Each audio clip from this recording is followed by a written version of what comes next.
Welcome all of you guys. We are doing the distance formula. As you can see, that is it right there. All we're gonna do is take our coordinates. We are gonna not have a coordinate plane. So if you did a coordinate plane, you could use the Pythagorean theorem to do that, but we're gonna use the distance formula, which is sneaking in up at the top of this video so you can see how to use it.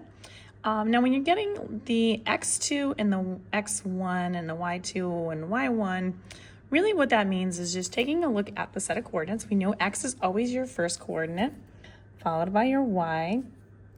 And when you decide which one is which, I usually just stick with the first set that I'm given as my y's and x's that are ones.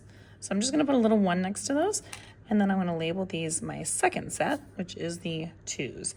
So really what you're gonna do is you're gonna take that equation that you see right there at the top, and you're just substituting in the coordinates down here where they go in that equation.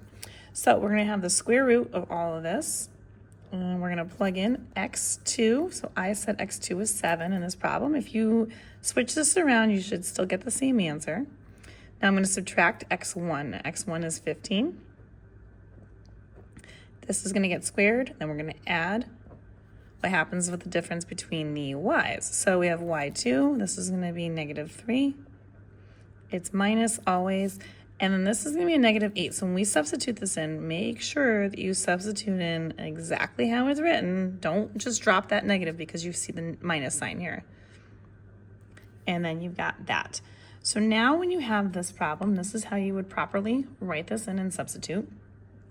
Now, when you're doing distance, you can't have negative distance. There's this square part here.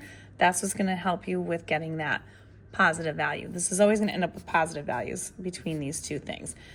So we have 7 minus 15. So that is a negative answer, but we're gonna square it, then it will become positive. So this is -8 squared.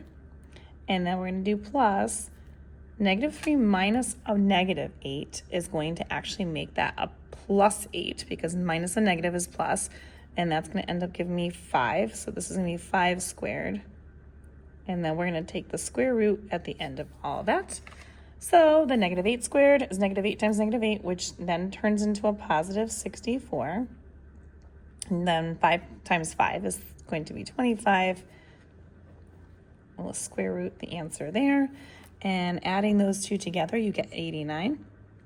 So I'm going to take the square root of 89 on my calculator, and we're going to round to the nearest 10th of an answer.